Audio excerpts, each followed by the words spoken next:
Hey everybody, it is Lisa from True North Homeschool Academy, and we are going to start back to school in just a couple weeks.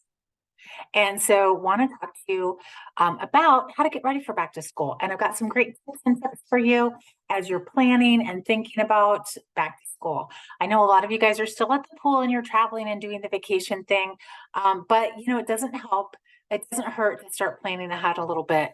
So, want to just bring up a couple ideas that might help you really set the stage for a super successful school year. In the homeschool world, it's just everybody says do whatever you want. And that's true. There's so much freedom in the homeschool community. That's one of the things I loved and enjoyed about homeschooling myself. Again, 30-year homeschool vet here. But I do think it's really super important to start with a typical course of study because one of the points of academia is to give your kids a broad general overview about just things in general, like how to write well, what does geology mean, what's biology mean, how to understand history, both world history and US history. So a typical course of study is not a bad place to start. In fact, I think it's a really great place to start because again, it gives you that broad overview and then tweaking it to make it fit for your family, your goals, what you have available to you is just the beauty of homeschooling. But if you haven't sat down and set some academic goals for this year, might be a great time to do so. And I love doing this with our kids as they got older. I would say even upper elementary school. Sit down and really discuss with them what they want to learn for this year because you might be surprised.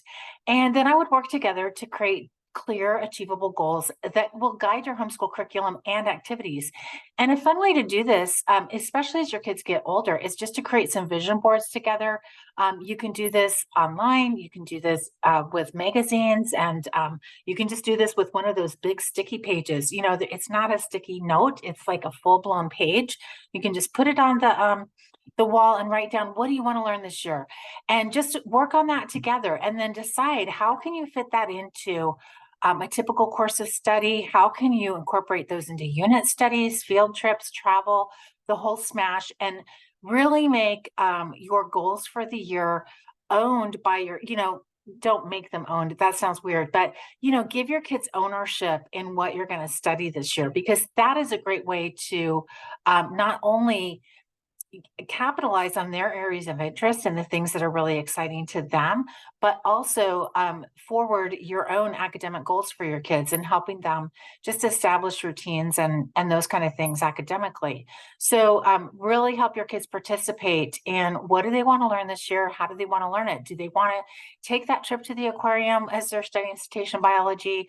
Do they want to go to a reenactment? Do they want to participate in CAPS this year? Is there a sport they want to do? Or do they want to learn how to cook more? There's so many things that our kids are interested in. And if we don't ask them, we might not even know it. So ask your kids, what do you want to learn this year? What are your goals for yourself academically this year? And how can I help you get to that end goal? And then how can we work together? You're a team, right? And so how can they help you understand what's important to them? How can you help them know how to get there? That's one of the beauties of homeschool. You have this team that's very personalized, and you can absolutely personalize the education towards your kids, their areas of interest, and the skill sets that you bring to the table as too. The second thing I would say is create a schedule and just develop a daily or weekly schedule that balances learning, breaks, extracurricular activities, field trips, travel, all those kind of things. Because having a structured routine helps maintain consistency and it truly does enhance productivity. It cues your kids to what to expect regarding behavior and activities. The other thing, you're building habits. I wrote a blog post on how just using the schedule can help your kids develop executive functioning skills. I've been honestly surprised at how popular that blog post was. But I think it's true that just even doing something as simple as sitting down with your kids, really, again, once they hit junior high, definitely senior high, for an hour a day and schedule that like an hour every Monday. We're going to sit down and talk about the schedule for the week.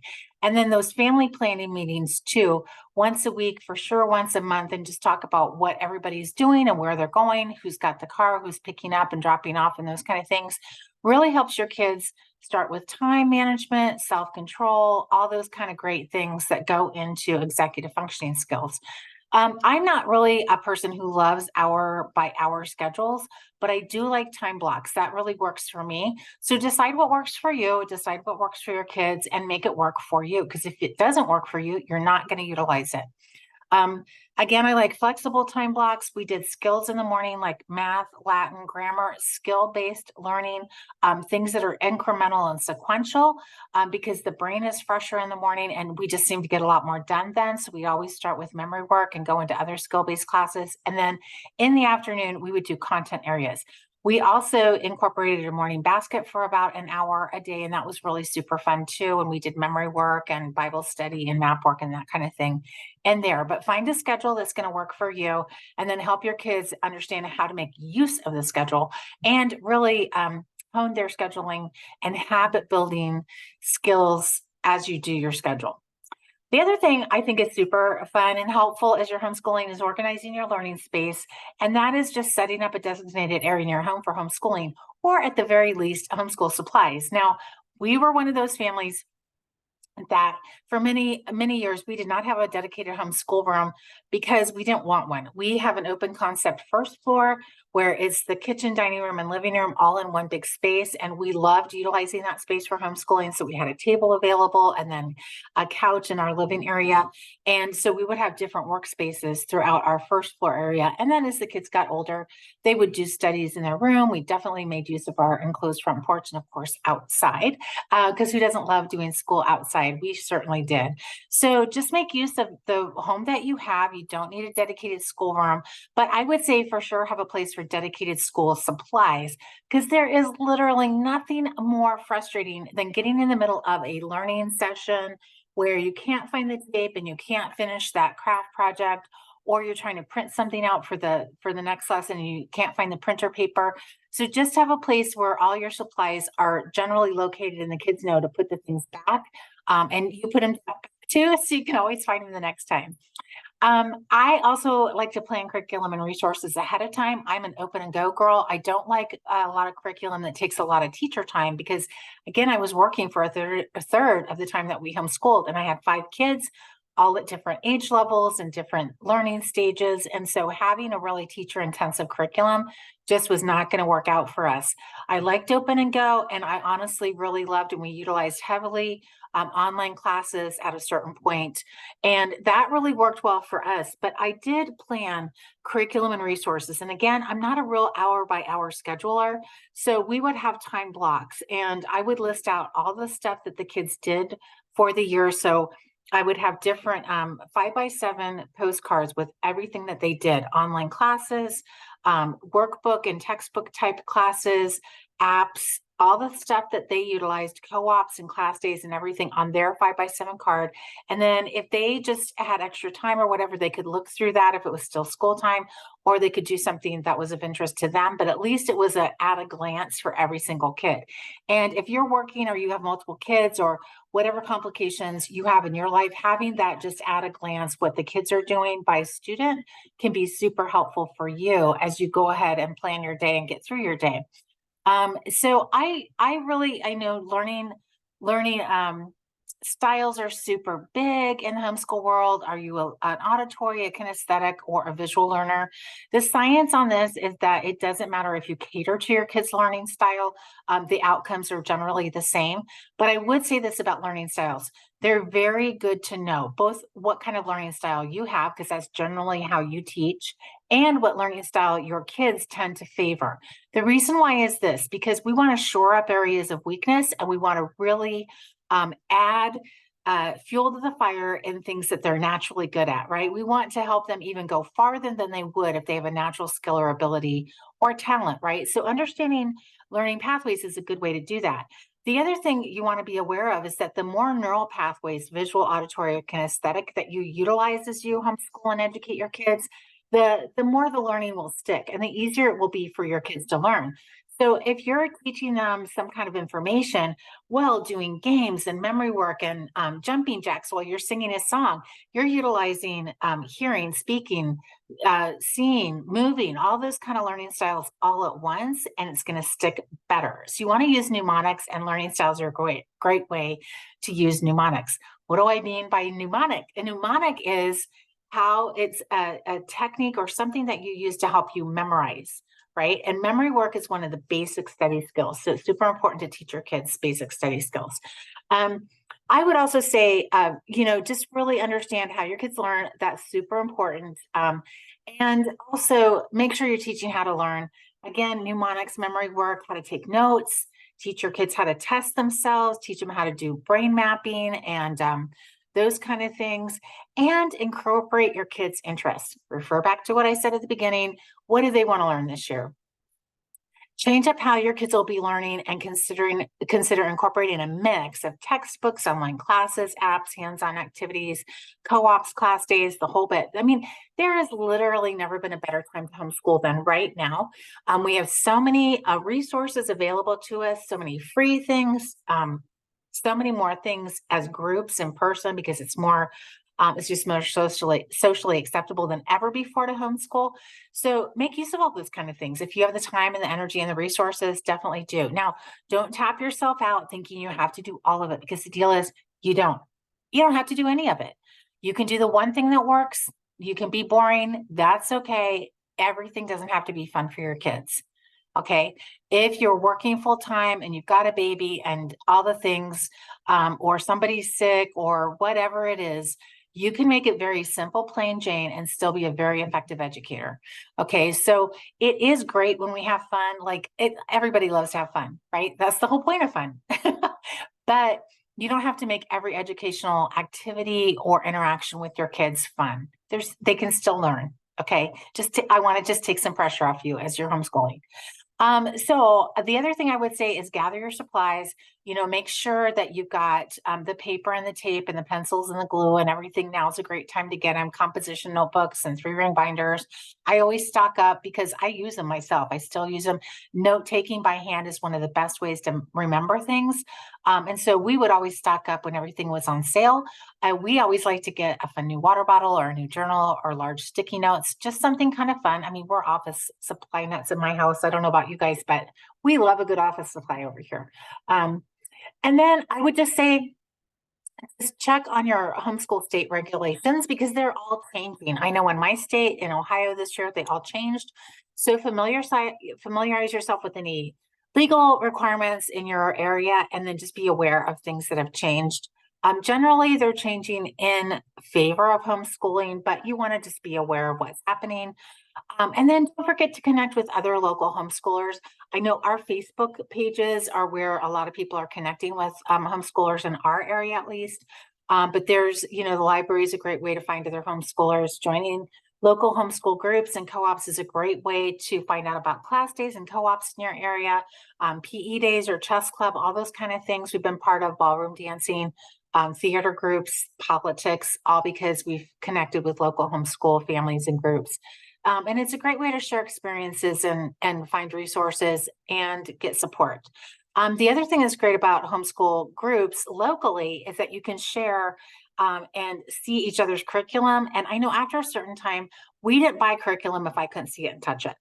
Because look, if you have a good copywriter, which every homeschool company should have, they could sell you anything. And really, you need to find out what's going to work for you and what's going to work for your kids. The other thing I just want to caution you about as the homeschool industry has grown, there is just some bad curriculum and bad products out there.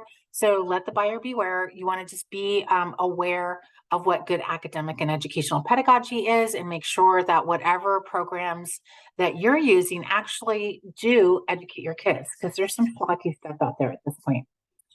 I would also say, as you're planning your homeschool year, don't forget to just make a list of educational outings and field trips you want to connect with during the year, even planning travel. And we always looked for museums, nature reserves, historical sites, and community events to just enrich our education if we were doing like long-term unit studies or shorter-term unit studies, or we were just interested in a certain thing. We're big history buffs in my house, so any kind of reenactment thing we were all there for.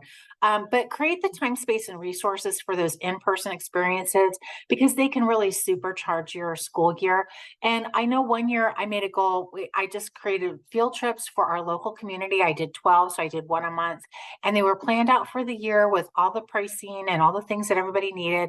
beforehand so people could look at it and say, oh, this makes sense for us or it doesn't. You could do that for your own family or just your family and another family that you connect with, or your larger group.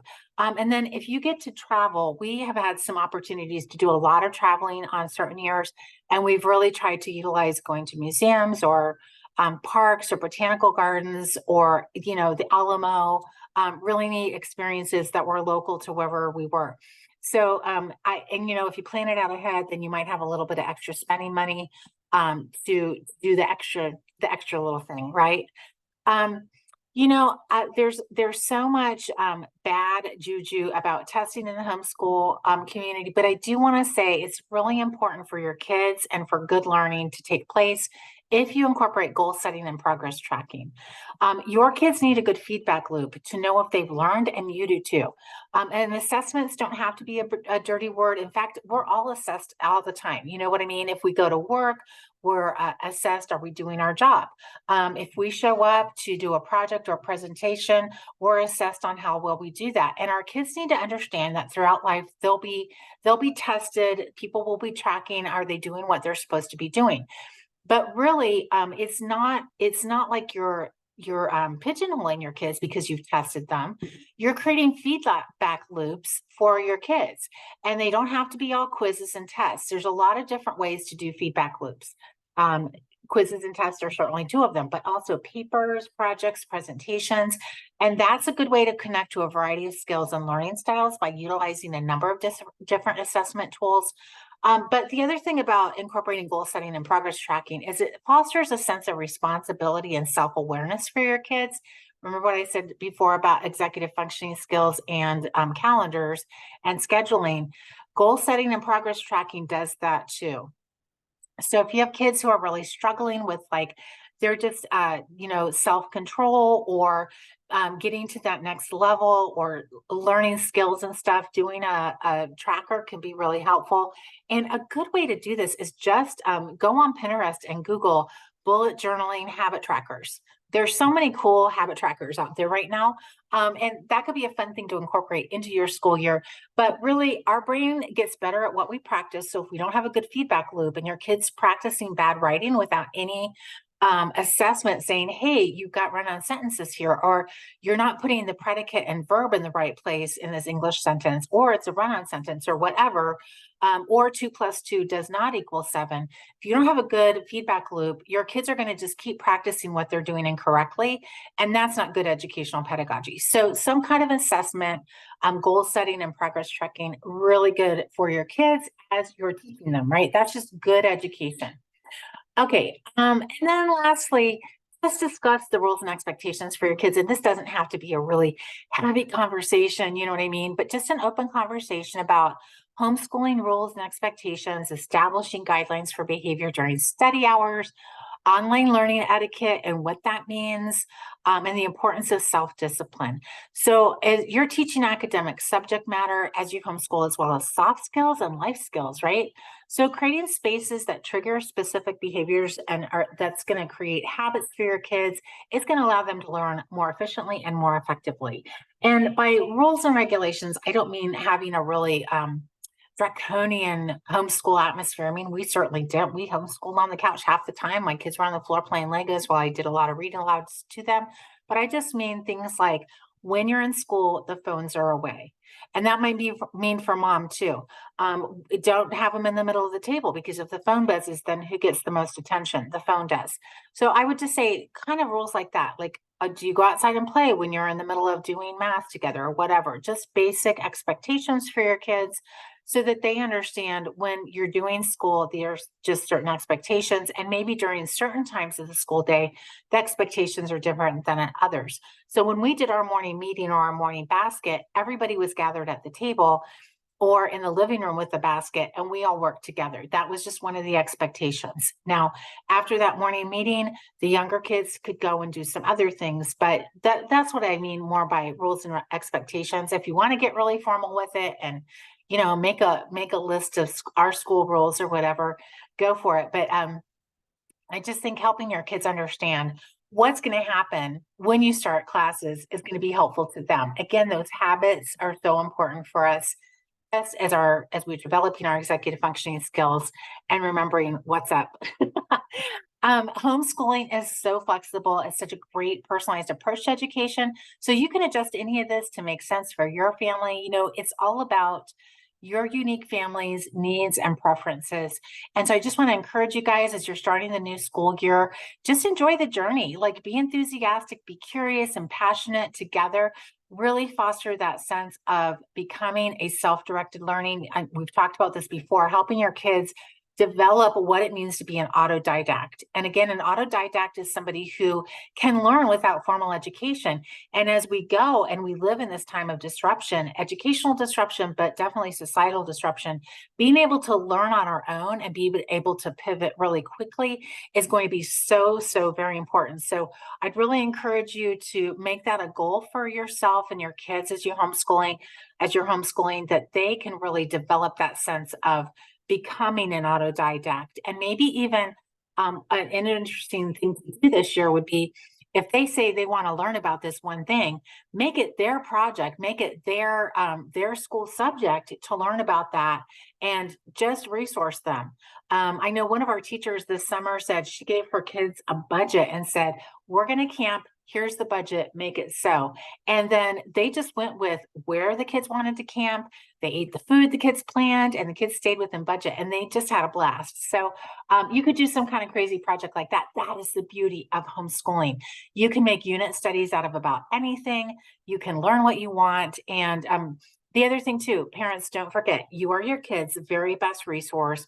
And the projects and the hobbies and interests that you have might be of super interest to your kids. So don't forget to incorporate them and invite them into the things that are of interest to you. I know my husband's really kind of a weather nerd and an archaeologist, and my kids are very familiar with the NOAA and the NASA websites. These are government websites paid for by our tax dollars, and there are so many resources on both of them, NOAA and NASA. So just make use of some of those free resources. But if it's a hobby of yours, invite your kids into it and just see where it takes them. I hope this has been super helpful to you guys. We're going to be doing a whole series on back to school. So we've got things about what to buy and all sorts of fun stuff coming up. Hope to talk to you soon. Take good care, everybody.